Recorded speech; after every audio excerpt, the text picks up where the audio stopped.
Here are 5 things that I wish I knew in my 20s about money. I'm calling this thing Money Smart. On this channel, we believe in being smarter with money, look after your money, and it will look after you. Lesson 1, you can save money, but if you don't learn to invest it and take some risks, you will lose it. The reason being is because of inflation. While you are saving money and working for it, our governments are in the background printing it, printing more digits, the banks are giving more loans, printing all the time, giving more money in circulation, even giving handouts to people. When they give handouts, it creates more inflation. They just create money out of thin air. And that's the reason why if you don't get creative with your money that you're saving, you will end up over time losing it. In hindsight, the lesson from this, what I would do, I would read as many personal finance, investing books as I could at an early age to learn about investing money. I was focused on saving money. I had no clue about investing at the time. That is one big lesson. Get studying,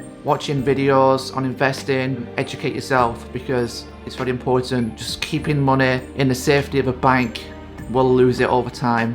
Number 2 on the list is buying material things will not make you happy. We all like a nice car, a nice new gadget, a nice new phone, but at the end of the day, these things are just a short dopamine hit, and as soon as get outdated, as soon as get boring, you start to lose the feeling of enjoyment from the new car, from the new phone, from the new gadget, whatever it is. A new model will come out, and the one that you were so excited about getting in the past, the old model, it's lost money, it's not exciting no more, you're bored of it, and you want the next new thing. It's never ending cycle. Don't keep buying things for the sake of trying to keep up with the trends, the next new model. A lot of things are built to be obsolete in a few years. So you get a brand new iPhone and it's only 4 or 5 years now before the software, the new apps won't work on the old iPhones, iPhone 6, I believe the iPhone X now, the iOS will stop supporting the new apps. Another thing as well, they're designed to break after a few years, and this applies to basically most things they create today. White goods, washing machines. You think you're buying a great piece of tech that lasts you a long time, but no, they're just gonna last a short time before something breaks or they get outdated, and then if you try and repair it yourself, you'll find the part is costing half as much as the product. The manufacturers know this, and then you just decide, oh, the part's too expensive, I'll just buy a new one. It might cost $2,000 to buy a new one, and the part's $1,000. Are you going to spend $1,000 on a new part? Spend $2,000 on a brand new one with a guarantee, so they know this. The best thing to do is buy smart, buy what you need, but don't buy cheap. Don't buy cheap stuff. Look for the reviews that are solid products for a decent price, and you're going to be using it. It's not just an impulse buy. You want to buy something that's going to hold its value.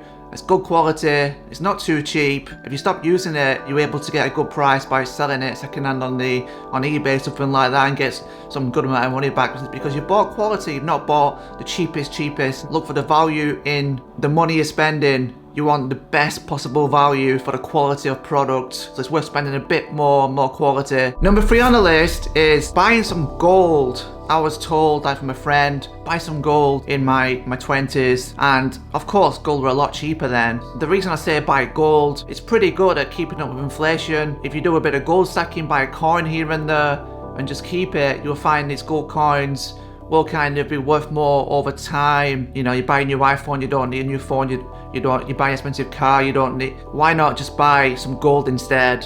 You can buy an iPhone for over $1,000, and after 1 year that iPhone is worth down to $600. It loses so much value so fast. When you buy a gold coin, there's a good chance over a few years it will stay the same or even go up. That's a lesson. I wish I'd bought more gold rather than more things in my 20s. Number 4 is, it's not how much money you make, it is what you do with the money that you make.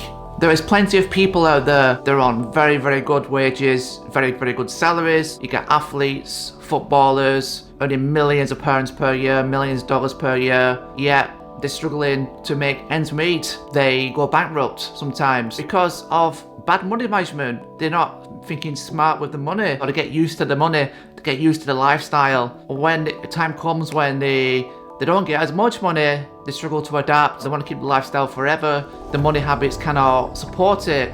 So they end up struggling or in debt. So it's not about the money you make. If you're making a sufficient amount more, you're able to make a little bit more than you are spending, you know, by being very careful what you spend, and save some money, keep saving it in the background, and in 10 years you'll just have a lot more freedom with your money. So the best thing to do is live a lifestyle that's a bit below your means. You know, keep saving some money in the background, buy some gold or put it in a bank for a while, invest in something. Yep, in 10 years you'll have some nice cash in the bank or in the stock market or in assets in general, and you'll be able to just enjoy life, go traveling. In your 30s you should be set in a very comfortable position financially, because I believe like in your 30s you want to really enjoy it when you're still young. It's a perfect time to go and enjoy life, go traveling, experience the wonders of this world, and hopefully you've got some, by this point you'll have some time freedom for yourself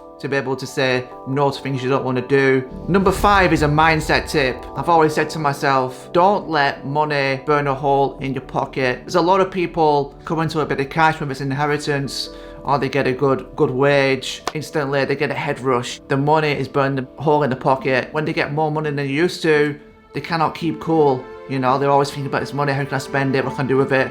I've got to do something with it. What I'm saying is keep cool, and almost like pretend it's not there. When you do get this money, don't let it burn a hole in your pocket. Put it to a side, saving it somehow, and just forgetting about it, adding it to the pot, and just think in terms of this money that you put to the side. It can be there to help to assist your life later on. At some point you may get into financial difficulty later on. You'll have a lot of peace of mind because you've got this money there. Whereas people who let the money burn the hole in the pocket, they go out and they'll come into $2,000, £2,000, then they'll just go on an impulse buy, buying on clothes, going for meals out, going on holiday. In a month or a few weeks, it's gone. The money's gone. Where they could have got this $2,000 and just saved half of it. Saved $1,000, spend $1,000, and making sure they just save some for later on. And the beauty of it, having the more money on the sidelines build up, gives you a lot more peace of mind in life, because coming to hard times in life, having money is nice there because you've got more options, in a way, buy yourself out of trouble if you need to. So it's worth keeping money there for that day when you need the money to get you out of some kind of trouble in life. If you don't have the money, you basically, what do? You know, you've got to support yourself. It's going to be a lot of stress, anxiety. So don't buy too many things you don't need. Treat yourself, yes. Just always be mindful of building a pot to the side, whether it's investing or saving, and that money can be there for peace of mind in case you know, you've got a rainy day happen in your life. You might have health issues. I've had plenty of health issues, and I'm very grateful having money there on the side so I didn't have to go overworking myself when I was at my most sick. If you're struggling to live below your means, I have made this video where I explain how it can benefit your life in the longer term.